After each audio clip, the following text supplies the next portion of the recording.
Chers lecteurs, chers visiteurs, bonjour. L'heure est venue de faire le bilan de l'année 2020. Donc, je vais le faire maintenant parce que j'ai encore pas mal de choses à vous diffuser. Pour l'année 2020, non, je n'ai plus rien de prévu. Non, parce que l'horoscope du Nouvel An 2021 sera diffusé le 1er janvier 2021, c'est logique.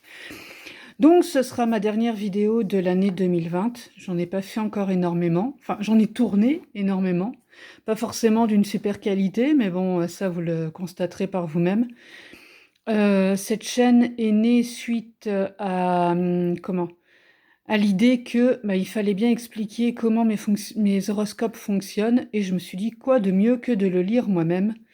Et comme ça, vous pouvez peut-être aussi en profiter pendant que vous êtes dans le train, ou en voiture, en voyage, ou parce que vous ne savez pas, comment dire? Vous êtes aveugle, donc vous ne pouvez pas les lire, ou alors vous avez une voix, de robot qui vous les lit, et là, au moins, vous avez la voix de l'autrice elle-même pour les écouter, ce qui peut être peut-être plus sympa, surtout quand vous avez mes petits commentaires à côté, ou que j'anticipe déjà sur ma lecture. Étant donné qu'en plus, c'est moi qui l'ai écrit, j'anticipe sur ce que je dis, mais en plus, comme j'ai oublié entre deux ce que j'ai dit, du coup, ça fait que parfois je me répète. Soit. Je vais essayer de structurer ce compte rendu, ça va être compliqué. Donc on va déjà commencer par le bilan de l'année. Alors, en 2017, j'ai publié ma vie en blog, en me disant: oh là là, je publie ça en auto-édition, on ne sait pas ce qui va se passer, on verra, on verra». En 2018, je crois que j'ai publié donc Les gracieuses notices et Les voyages forment la jeunesse. Pareil, hein, dans la même idée de: ah oui, mais bon, j'ai publié ça, mais bon, il y en a d'autres qui font mieux que moi et tout. Et en effet, quand on se lance dans quelque chose, il y a d'autres personnes qui sont déjà sur le marché. Donc il faut aussi montrer, déjà, montrer sa propre, personnalité, son propre, ce que nous on va apporter au public. Alors je ne prétends pas révolutionner quoi que ce soit. J'ai juste publié des livres parce que ça me faisait plaisir de les écrire et parce que je me suis aperçue en discutant que j'avais quand même des messages à faire passer, parce que mine de rien, ces romans ont aussi des messages. Ils parlent de femmes qui vivent, des aventures particulières, et je me suis aperçue qu'en effet, mon gros message, c'était: mais les femmes, soyez vous-mêmes et cessez de vous mettre des carcans que vous ne méritez pas toujours. Voilà, en 2019, je me suis dit, il serait peut-être temps de, de s'affirmer en tant qu'autrice. Finalement, quand je suis allée au salon du livre, je me suis inscrite en tant que blogueuse. Le travers dans lequel je suis tombée, c'est que je pense qu'on m'a pris aussi beaucoup pour une blogueuse et pas pour uniquement pour une autrice. Alors oui, on peut avoir plusieurs cordes à son arc. On n'est plus seulement cantonné à une seule activité. On voit que pas mal d'auteurs écrivent beaucoup. Ils donnent aussi des coachings. On en reparlera un peu plus tard. Ils donnent des cours, ils donnent des conférences. Ils écrivent des livres en format roman, des nouvelles, des bandes dessinées parfois. Enfin voilà, ils ont plein d'activités. Et donc moi, j'avais voulu aussi faire ressortir le côté activité. Au salon du livre et des éditeurs de Alain, alors hello Alain, c'est grâce à lui que je me suis présentée en tant qu'autrice en 2018. Je m'étais dit: «Je fais un tout petit salon, un petit truc intime, comme ça au moins je vais voir un petit peu comment ça se passe, prendre la température». En 2019, j'ai pas trop osé m'inscrire dans des salons ni rien parce que j'ai pas forcément toujours trouvé ma place, ou voilà. Et là, dans ce salon des auteurs et des éditeurs, je me suis dit: «Tiens, je vais réaliser des interviews». Donc comme j'ai expliqué, alors parfois j'ai osé dire: «Voilà, ça m'a pris comme une envie de pisser». Parfois je dis: «Ça m'a pris là pendant le salon, pendant ma présentation». Je me suis dit: «Tiens, on va faire des interviews d'auteurs, mais des interviews décalées pour les présenter sous un autre angle, ce qui sera beaucoup plus sympa». Et donc en 2020, bah, bien sûr, ça a été, une grosse partie de mon activité. J'ai interviewé, beaucoup de monde. Alors bien sûr, l'interview est déjà écrite et l'auteur, y répond à son aise. On n'est pas en live où, on doit caler un rendez-vous et tout. Je veux laisser une grande liberté à l'auteur déjà par rapport à son temps parce que, on a quand même assez peu d'auteurs qui vivent intégralement de leur plume et même quand ils vivent de leur plume, bah, ils ont d'autres choses à faire. Ils écrivent des newsletters, ils vont dans des salons, ils ont pas mal d'activités, ils ont des familles aussi donc c'est quand même assez compliqué de se trouver un créneau commun. Tout ça pour dire que ça se passe par écrit, mais qu'on s'amuse bien quand même en le faisant. Et je m'étais dit 2020, tout ça pour dire, ça fait quand même 5 minutes que je parle, hein, et je n'ai toujours pas commencé mon bilan de 2020 parce qu'en fin de compte, j'ai fait le bilan des années précédentes, mais ça explique un petit peu j'explique un peu mon parcours pour expliquer pourquoi en 2020 j'en étais arrivée à ces projets, on va dire, qui ont été un petit peu modifiés, hein, comme pour beaucoup de monde. Donc en 2020, je m'étais dit: «Tiens, je vais aller à la foire du livre de Bruxelles». Alors je vais essayer de penser de mettre les liens en description. Parce qu'à la foire du livre, bah, ça a donné des rencontres. J'ai réalisé des interviews. Je me rappelle de Sylvie Ginasté et de, Elisea, entre autres, que je salue au passage. Et donc je m'étais dit: «Je fais mieux et plus». Alors j'avais pas investi pour, la foire du livre de Bruxelles en tant qu'autrice parce que je m'étais dit: «C'est quand même un énorme budget, je ne pense pas rentrer dans mes frais». Donc on va attendre, on verra ça pour 2021 ou 2022, histoire vraiment de m'asseoir, en tant qu'autrice et après voilà, on pourra, quand j'aurai un plan marketing meilleur, quand j'aurai un plan communication qui tiendra la route, là j'irai à la foire du livre parce que là j'espère, réaliser des ventes qui me permettront au moins de récupérer ma mise.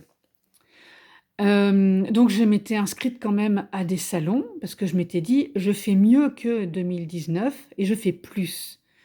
Faire plus à mon avis, ça oui, j'ai fait, certainement. Faire mieux, on verra, parce qu'on ne récupère pas forcément les fruits de sa récolte tout de suite. Il faut prendre l'activité d'auteur, que ce soit auteur en maison d'édition ou auteur en auto-édition, comme un marathon. On est des coureurs de fond. Et peut-être qu'on n'a pas du succès immédiat, mais qu'on va avoir du succès dans 2, 3 ans, peut-être 4 ans, peut-être plus, peut-être moins, parce qu'on aura écrit un livre qui va vraiment intéresser du monde dans une, dans un secteur qui intéresse du monde. Ça va être un thriller qui va vraiment tenir les gens en haleine, et les gens vont l'adorer, ils vont le lire et voilà, ça va avoir beaucoup de succès. Ça peut être, dans un domaine où, il y a moins de demandes comme, le fantastique, mais bah, là les lecteurs vont vraiment être intéressés et le livre va avoir beaucoup de succès et tant mieux pour l'auteur. Ou bah, voilà, l'auteur va mettre plus de temps à se faire connaître, les lecteurs vont mettre plus de temps à venir vers lui, mais après ils vont se dire: «Ah oui, vraiment cet auteur-là, ah bah, il a écrit d'autres livres et j'ai envie de les lire et c'est sympa», voilà.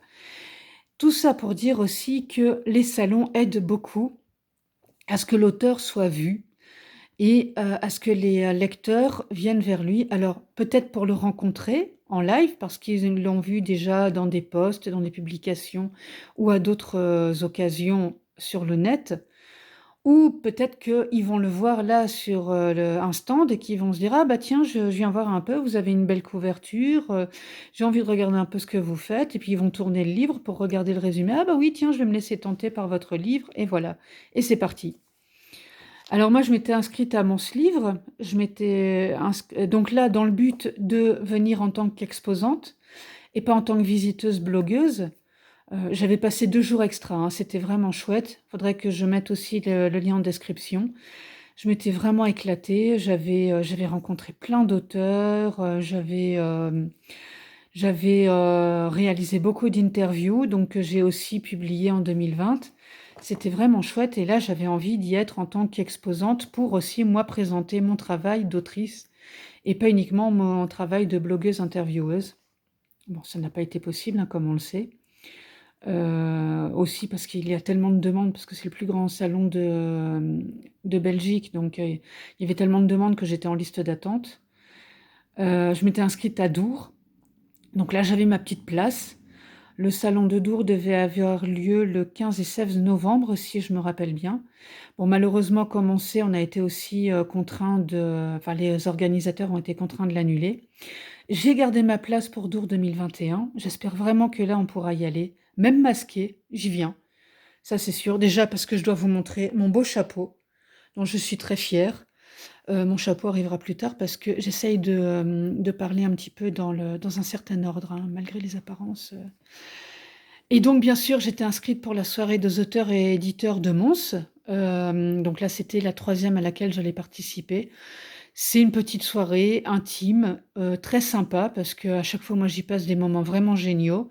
J'ai rencontré des auteurs, j'ai rencontré des éditeurs, et puis j'aime beaucoup cette soirée qui est animée par Alain et qui arrive à nous donner une ambiance conviviale où on parle de livres, on parle de culture dans tous les sens du terme, parce qu'il fait des expositions de tableaux, il fait des expositions de peinture, il organise aussi des conférences, enfin il organise vraiment beaucoup de choses à la maison des employés de Mons. Et je mettrai le lien en description. Je vais vraiment être sérieuse ce coup-ci et mettre mon assistant sur le sujet pour vous mettre tous les liens des sujets dont je parle. Parce que, bon, actuellement, bien sûr, malheureusement, c'est fermé. Mais comme j'ai déjà dit à plusieurs reprises et lors de mes lives, j'ai décidé de ne pas me laisser envahir par la sinistrose actuelle en disant ah oui, on peut plus rien faire et tout, on est malheureux au fond de son salon. Bah non.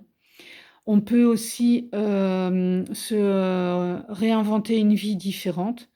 Il y a des gens qui vivent sans beaucoup sortir et qui sont très heureux comme ça. Nous, pour une grande partie de nous, on a été contraints de rester enfermés, mais il y a quand même moyen de faire des choses très sympas. Moi, j'ai fait des choses très sympas que j'aurais vraiment pas cru possible en 2020, donc après tout, voilà.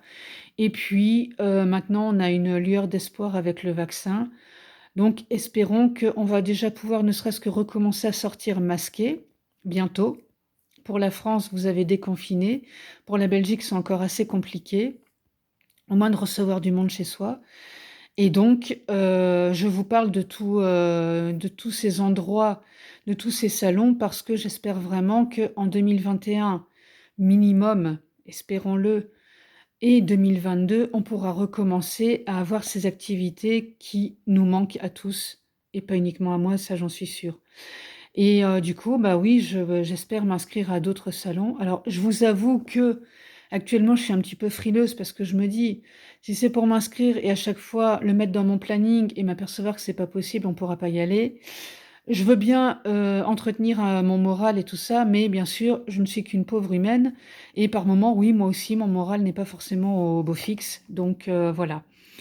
J'aime bien planifier des choses, les organiser, mais j'aime bien aussi qu'elles se réalisent, comme tout le monde. Et donc voilà, justement, on arrive à la pandémie, hein, paf le chien. Tous ces projets de salon, d'aller me montrer, d'aller me présenter dans ma belle tenue, avec mes belles boucles d'oreilles, mes beaux chapeaux, ma bonne humeur, mes belles jambes, tout est tombé à l'eau, pouf, comme ça, d'un coup, hein. On a été confinés, enfermés. On nous avait annoncé 15 jours, 3 semaines. On sait ce que ça a donné. On avait dit un peu comme les guerres, plus jamais ça, paf, on s'est ramassé un deuxième confinement. Alors certes, un peu moins dur, parce qu'on a eu le droit d'aller travailler, youpi. Mais par contre, les magasins étaient fermés. Ce qui me manque personnellement énormément, c'est les restaurants. Alors oui, je vais régulièrement chercher des traiteurs chez les restaurants, mais eux, c'est des contraintes énormes. Et pour moi, en tout cas pour ma part, et je pense que je ne suis pas la seule concernée, ça ne remplace pas le fait d'être dans la salle, d'avoir son petit verre de vin tranquille et puis de discuter, de ne pas être chez soi, d'être dans un cadre complètement différent et du coup de profiter de la soirée. Parce que manger un bon petit plat, en chaussons, d'accord, mais bon, j'aime bien aussi mettre une jolie petite robe et puis aller manger tranquillement dans un autre endroit qui n'est pas à la maison, où j'ai pas le chat qui vient me brailler dans l'oreille ou le chien qui veut autre chose. Soit. Bon, maintenant ça c'était pour la partie qui me manque, mais il y a plein de choses positives qui se sont passées. Donc, il y a eu le Récréature, dont j'ai beaucoup parlé, mais peut-être que vous n'en avez pas encore entendu parler, bah, au moins dans ce bilan. Donc il a démarré en février 2020 et il y a eu plein de choses, sympas. Donc, bah, on l'a fait en février, il a continué en mars étant donné que le confinement durait, bah, du coup on l'a prolongé. On en a eu un autre, en avril qui a duré encore un mois et donc le suivant ça a été en août et là je m'étais dit: «Allez c'est bon, on y va». Lise avait proposé de publier une nouvelle autour de Récréature, donc elle m'a expliqué le fonctionnement de sa maison d'édition qui était lancée et là je me suis dit: «Allez c'est bon, moi je tente l'aventure», hein, parce que comme j'ai déjà expliqué, je suis une empiriste donc il y a un moment où c'est bien de réfléchir, mais j'ai pas envie de prévoir des choses pendant 3 ou 4 ans et puis après de me dire: «Ah oui, mais alors est-ce qu'il faut commencer à le lancer ou pas? Est-ce que je suis prête?» machin. Il y a un moment où je me dis: «Allez, c'est bon, on y va, on tente et puis on verra. On fera des conneries». De toute manière, on sait très bien qu'on peut faire tous les tests possibles. Il y a que quand on est en production que là, on s'aperçoit vraiment du fonctionnement et par moments, bah, il y a des choses auxquelles on n'a pas forcément pensé ou il y a des moments où il y a quelque chose, il y a un grain de sable dans le rouage alors que, bah, on l'avait prévu, mais bah, oui, ça n'avait pas été forcément prévu comme il faut et donc on doit réparer, en direct live.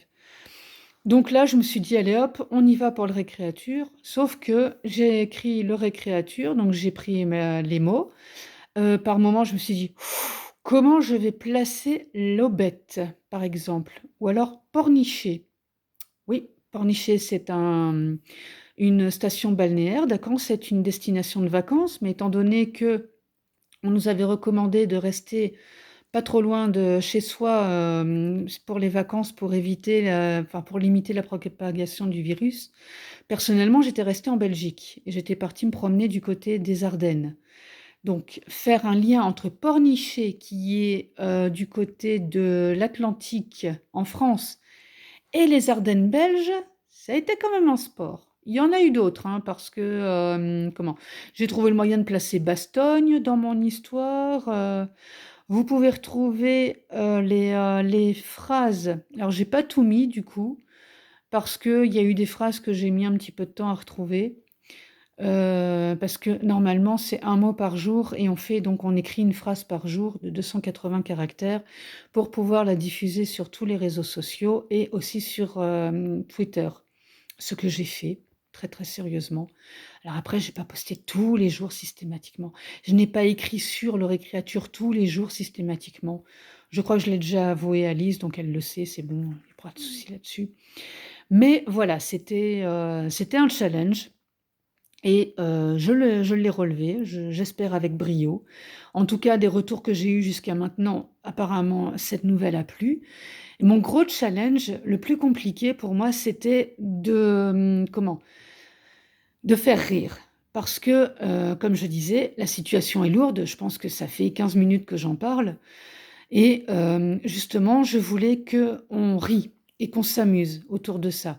Dans une situation qui était compliquée, où on se sentait privé de tout, privé de contacts sociaux, privé de vacances comme on aurait voulu les avoir, privé de par moments d'achat, de pouvoir, bah, ne serait-ce que se dire en 2021: «Qu'est-ce qu'on va faire?» Bah, on ne sait même pas où on en sera au niveau du virus, de perdre des gens ou de voir des gens, tomber malades de cette maladie et de craindre pour eux parce qu'on ne sait pas dans quel état ils allaient se retrouver. Parce que certains se sont retrouvés aux soins intensifs, d'autres, ont pris ça comment dire? L'ont vécu comme une petite grippe parce qu'ils avaient très peu de symptômes. Il y en a d'autres qui se sont retrouvés très, très malades, qui en ont peut-être encore les conséquences. Enfin voilà, avec une situation très lourde, là je me suis dit: «Moi je veux faire rire avec mes gracieuses tribulations d'une brouette» et jusqu'à maintenant, je touche de la peau de singe, pari réussi. Donc ça, c'est ma plus grande fierté, c'est que j'ai réussi à faire rire les gens, j'en suis très fière. J'ai, réussi à terminer l'écriture de ma vie en blog. Ça aussi, j'en suis très fière parce que je suis une grande spécialiste de démarrer plein de choses et de ne pas les terminer. Et donc, ma vie en blog, je l'avais écrit, donc pour tout vous dire, j'avais écrit jusqu'au mois de mars. Et je m'étais dit, c'est trop long, parce que j'avais voulu écrire une année complète. Le problème, c'est j'avais voulu dire quand même pas mal de choses et tout, parce qu'il y a l'histoire de Clotilde et il y a l'histoire de Claire qui est derrière. Et donc, du coup, bah, je me suis retrouvée avec un pavé de, je crois que ça faisait près de 600 ou 700 pages. Je me suis dit non, c'est pas possible. Pour un premier livre d'une auto-édité, ça fait quand même un sacré pavé. Je ne veux pas effrayer les gens, donc je vais couper. Et donc, je m'étais dit, bon, bah voilà, j'en étais arrivée à 466 pages, parce que j'ai recompté hier. Enfin, compté, non. J'ai regardé sur le bouquin le nombre de pages. Et je me suis dit, bah, si je fais un tome 2, il faut au moins que j'ai 450 pages. Sinon, ça va pas être cohérent. Et du coup, bah, il a fallu raconter pas mal de choses. Il a fallu trouver des idées, il a fallu aller jusqu'au bout de l'exercice. Et donc, du coup, ça m'a pris pas mal de temps parce que, bah, enfin, pour ceux qui écrivent, ils connaissent ça. Par moment, on n'a pas envie, par moment, on a tellement la tête dedans qu'il y a un moment où on se dit: «Non, là, c'est bon, je fais une pause, j'en ai marre, je veux plus en entendre parler pendant quelque temps». Du coup, on part sur un autre projet et puis, bah, voilà, moi, j'ai eu les récréatures, j'ai eu pas mal de choses, bah, après je parlerai de mes formations et cetera. Donc du coup, voilà, j'ai fait beaucoup, beaucoup de choses et ma vie en blog, bah, je m'étais dit: «Non, là, il y a pas, je le termine». Je suis enfermée, j'ai quelque part, entre guillemets, «le temps» au moins je dois, dégager du temps pour ça et donc je l'ai terminé. Je reviendrai plus tard sur le projet Ulule qui a découlé de ça. Oui, parce que même en plein confinement, moi, je lance un projet Ulule, hein, on n'a même pas peur. Donc j'ai, recontacté, Titou, bah, on discutait régulièrement on parlait d'Instagram, de la communication, des abonnés, du suivi des gens, de la manière de communiquer. Donc du coup, on a démarré une collaboration tous les 2 où il s'occupe de mes photos.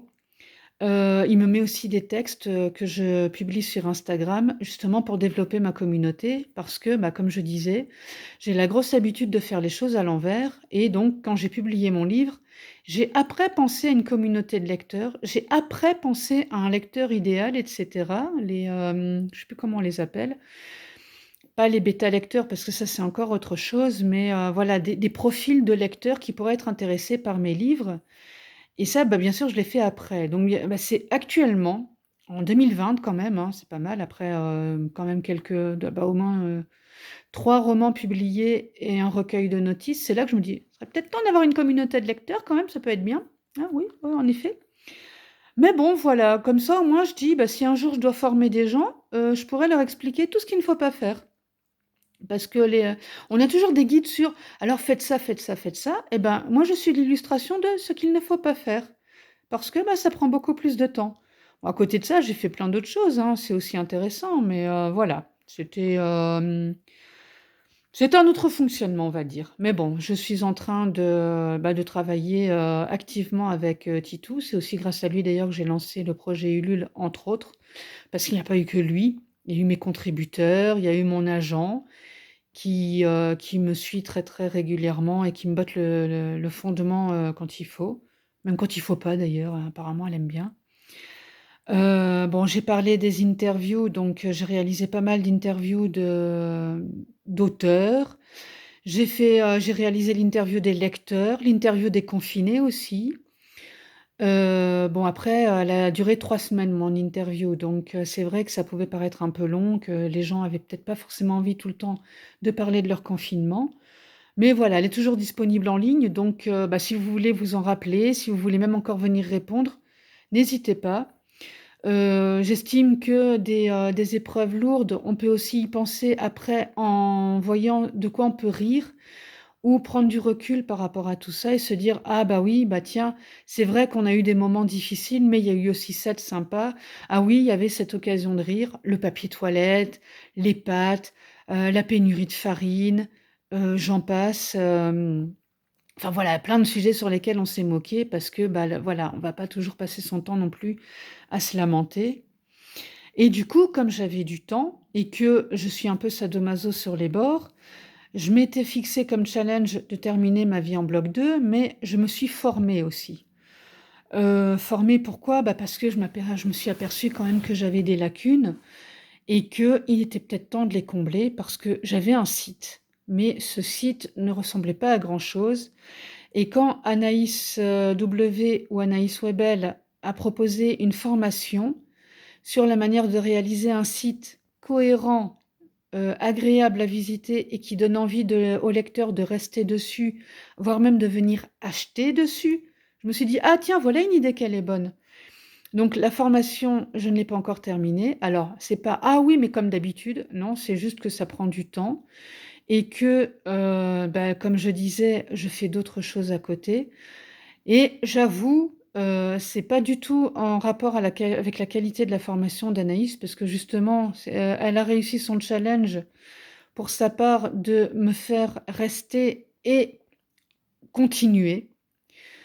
Mais ce qu'il y a, c'est qu'entre travailler sur le site et écrire une notice, un horoscope, une nouvelle, ou travailler sur un roman en cours ou en lancer un nouveau, bah, le choix est vite fait, je préfère aller écrire.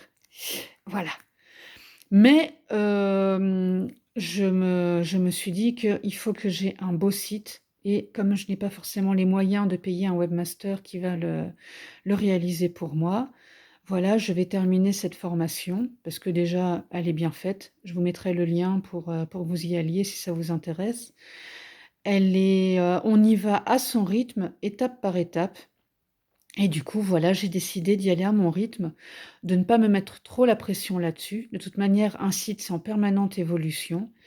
D'ailleurs, la formation a évolué aussi depuis le moment, alors je crois que moi je l'ai démarré en février. Depuis février, elle a rajouté des modules où elle a modifié des petites choses par rapport à nos demandes, parce qu'il y a un groupe aussi dans lequel on peut poser des questions, sur lequel on peut poster notre site et comme l'adresse de notre site et comme ça les autres membres peuvent aller regarder et nous faire des retours, nous dire ce qu'ils peuvent attendre ou ce qu'ils trouvent de pas clair ou de ce qu'ils trouvent de bien aussi, parce qu'il y a aussi des choses qui sont vraiment sympas. Je me suis dit que bah, pour créer une communauté de lecteurs, ça pouvait être bien aussi de monter une newsletter. Et donc, j'ai suivi, pareil, toujours en cours, hein, parce que là, je l'ai repris cette formation pour vraiment aller jusqu'au bout des choses. Et je me suis dit, 2021, c'est l'année de la communauté de lecteurs. Donc, où là, je vais communiquer beaucoup plus avec les lecteurs, surtout les réseaux sur lesquels j'officie. Alors, il y en a que je vais retirer, il y en a un que j'ai rajouté, YouTube, complètement inattendu, mais bon, soit, on s'adapte. Et donc, je vais faire en sorte d'entretenir alors, une newsletter ou moi j'ai envie de l'appeler gracieuseté parce que ça va vraiment être ça, où je vais discuter avec vous. Alors, si ça vous intéresse, bah, inscrivez-vous. Actuellement, j'ai pas encore donné de délai parce que, bah, voilà, encore une fois, j'ai pas envie de me mettre la pression, j'ai envie de faire les choses bien et donc comme on passe par un certain nombre d'étapes, qu'il faut quand même avoir écrit un certain nombre enfin de nouvelles avant de lancer, aussi prendre un peu la température et voir ce que les gens ont envie de savoir ou de quelles nouvelles ils ont envie d'avoir et cetera. Donc tout ça, ça prend du temps de poser les questions. Faut pas oublier aussi, comme je l'ai, longuement dit, qu'on est dans une période qui est très, très compliquée, donc j'ai pas envie de brusquer non plus les lecteurs. Du coup, je pense qu'elle arrivera, fin du premier semestre. Faut pas s'attendre à un projet pareil avant quelque temps, mais on a le temps, c'est pas grave, on n'est pas pressé. Et de toute manière, ne vous inquiétez pas, vous aurez des nouvelles de moi par d'autres biais parce que j'ai d'autres choses qui sont prévues. On a un live de prévu avec Titou, on a une interview de prévu avec des lectrices. Donc il y a plein de choses qui sont prévues, mais voilà. Les gracieusetés, c'est quelque chose qui doit être construit, qui doit être fait avec une certaine harmonie et donc pour donner un cadre, eh ben, déjà il faut l'avoir défini correctement et l'avoir éprouvé. J'ai aussi suivi, alors pareil, c'est toujours en cours. Ben voilà, je me suis lancée dans pas mal de formations. Alors, on va passer vite sur la formation de correcteur. à l'EICE, qui est une entreprise en France, parce que j'ai voulu tenter en me disant: «Bah, tiens, ça va me permettre d'améliorer mon style, d'améliorer ma manière d'éviter les répétitions», parce que je me suis aperçue en relisant mes horoscopes qu'il y avait quand même pas mal de répétitions. Parce que les idées sont là, d'accord, mais il faut les formuler correctement. Éviter des fautes de temps, des fautes de ponctuation et cetera. Donc je me suis dit: «Tiens, même si je passe par des, enfin maintenant je passe par des correcteurs, correctrices en l'occurrence actuellement». Coucou Hélène, si tu regardes aussi cette vidéo, qui va corriger ma vie en bloc 2. Hem, donc je me suis dit: «Tiens, ça peut être une bonne idée de, faire une formation de correcteur et peut-être d'ajouter cette corde à mon arc si je m'aperçois que ça me convient». Pas du tout. Je vais terminer la formation parce que c'est quand même un sacré budget, ce qui fait que j'ai dû rogner sur d'autres choses, mais par contre, c'est pas pour moi. Voilà. Il y a un moment où il faut être, honnête avec soi-même et se dire: «Écoute ma cocotte, la rigueur, c'est pas ton truc. Tu peux t'imposer une certaine rigueur, mais quand on voit le mal que j'ai à me donner un cadre, je me vois mal aller donner un cadre aux autres personnes et non quoi, non, j'arrive pas. Donc voilà. Ça m'aura apporté énormément de choses, ça me fait apprendre beaucoup de choses, mais je ne pense pas inscrire à mon CV correctrice.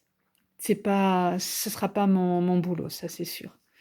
Par contre, je me suis inscrite à des masterclass. Alors, je me suis inscrite à la masterclass de Bernard Werber parce que c'est un auteur que j'aime beaucoup. J'ai lu Les Thanatonautes et je suis tombée follement amoureuse de lui. Alors, je vous rassure, je suis amoureuse d'autres auteurs aussi. Je suis amoureuse de Gilles Le Gardinier. Je suis tombée amoureuse dernièrement de Éric Emmanuel Schmitt pour plein de raisons. Voilà, moi je tombe amoureuse comme ça, voilà. Et alors, quand j'aime un auteur ou un artiste, parce que ça peut être un chanteur, parce que j'ai des amoureux aussi du côté de la chanson, des amoureux du côté de la cuisine, enfin voilà. J'ai plein, plein d'amoureux. Et j'ai un cœur grand comme ça et donc j'ai vu masterclass de Bernard Werber. En plus, il faisait une promo et tout. J'ai «Ah! J'y vais!» Donc j'ai souscrit pour cette formation-là et puis il proposait à tarif réduit de suivre en même temps la formation d'Éric Emmanuel Schmitt et je crois que je venais de terminer Oscar et la Dame Rose. Je dis: «Ah bah oui, tiens, je vais signer» et on pouvait aussi suivre celle de, Douglas Kennedy. Voilà, il y avait une offre, un package de 3 auteurs en même temps parce que, bah, le c'est des auteurs qui écrivent, dans des domaines différents, mais qui écrivent tous les 3 des romans qui sont complètement différents et du coup, j'ai dit: «Allez hop, soyons fous, de toute manière, j'ai du temps». Bien sûr, oui, hein, parce que voilà. Bon, je suis hyper active, hein, au cas où vous ne l'auriez pas encore compris. Hyper active et hyper d'autres choses, mais j'en parlerai une autre fois parce qu'actuellement je suis pas vraiment prête et donc du coup, bah, j'ai souscrit à ces masterclass-là pour m'améliorer dans mon travail d'autrice. Parce que j'estime que, bah, on doit apprendre, on est en permanence en train d'apprendre et je me suis dit: «Voilà, moi j'ai, commencé à écrire toute seule comme une grande, mais j'ai besoin d'un cadre» et oui, moi aussi et j'ai besoin de me rassurer sur un certain nombre de choses. J'ai envie d'entendre des professionnels qui en vivent, de voir leurs conseils, de m'entraîner, parce qu'on peut aussi s'entraîner. Ils nous donnent des exercices et on a des retours d'autres personnes. Alors, je vous avoue que les exercices, jusqu'à maintenant, j'en ai pas fait énormément, mais voilà, ce sera de l'occasion de tester des choses et d'aller poster, plus tard, ou pas du tout parce que finalement, j'aurais abandonné l'idée de faire des exercices, mais bon, soit, ça c'est un autre sujet. Mais en tout cas, voilà, j'ai appris jusqu'à maintenant énormément de choses. Donc voilà, c'est toujours en cours aussi parce que, bah, comme je disais, je priori bref, je donne des priorités qui sont différentes chaque jour. Parce qu'entre ce que j'ai dans la tête et ce que je réalise et ce que je note sur le papier, souvent il y a des fossés, si ce n'est des ravins. Voilà, mais en tout cas, voilà. Ça a été 2020, ça a été l'année des formations, ça a été l'année des projets terminés. J'en suis très, très fière parce qu'en bilan, j'ai terminé Ma vie en bloc 2 et un récréature qui est publié et qui est en vente actuellement. Pour une nana qui a du mal à terminer les choses, je trouve quand même que sur une année, c'est très bien. Je suis très fière de moi et voilà, je vous le dis aussi parce que de temps en temps, ça fait du bien de s'auto-congratuler. Dans les choses que j'ai terminées, il y en a d'autres, hein, parce que, j'ai pas encore fini. Je suis à presque 35 minutes de blabla. Je me suis dit: «Oh allez, un quart d'heure, c'est plié». C'est souvent ça, hein. Je me dis: «Ah ouais, c'est bon, ça va aller vite» et puis finalement pas du tout, mais bon, soit. Donc j'ai parlé de ma chaîne YouTube que j'ai démarré, donc je pense que la première chose que j'ai fait, alors pareil, hein, je l'ai lancée sur un coup de tête. Donc 2021 sera l'année de la structure, sur plein de choses. Mais cette vidéo est sur le bilan de l'année 2020, donc on termine le bilan.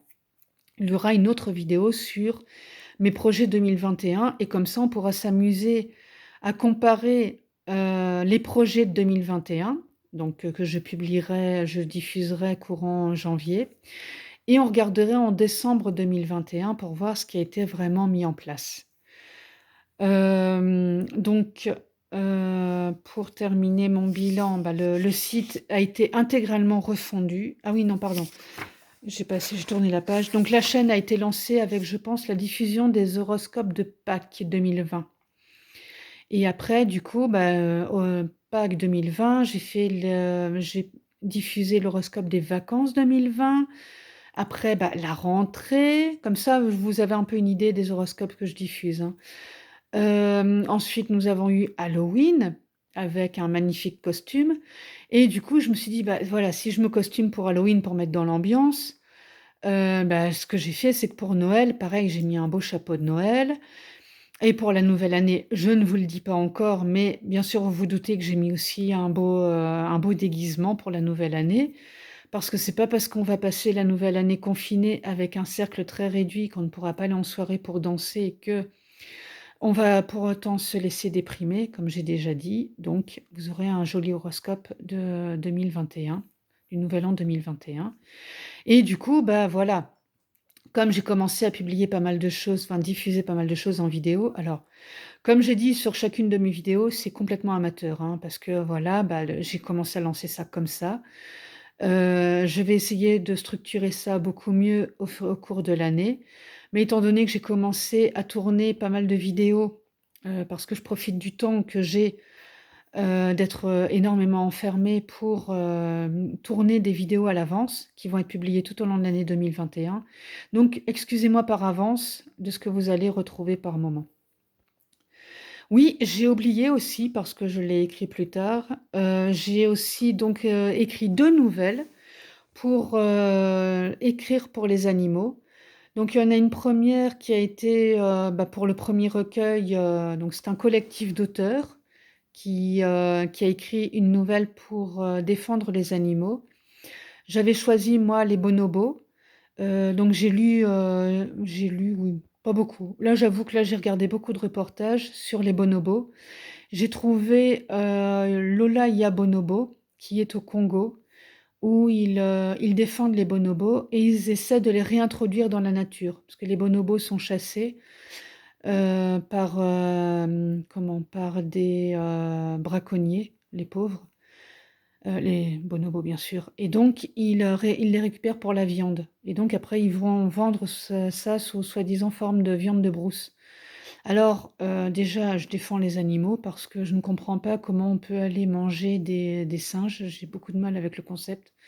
Après, on peut me dire que c'est culturel et tout ça, oui, mais enfin le massacre, voilà, ça je n'accepte pas. Donc j'avais écrit une nouvelle sur eux pour, bah, pour un peu conscientiser les gens qui vont peut-être acheter de la viande de brousse, pour leur expliquer ce que c'est derrière cette viande de brousse et aussi pour donner de l'espoir avec, Lola Ya Bonobo. Voilà, excusez-moi et donc j'ai écrit aussi sur, pour Halloween. Donc là, c'était une nouvelle qui était, complètement différente. Donc c'était sur, le thème c'était Halloween et bah, j'ai essayé d'écrire un truc, bah, pareil qui faisait rire parce que c'était beaucoup plus gai et je voulais que ça amuse. Heu, je suis assez touchée par les singes, hein, vous m'excusez.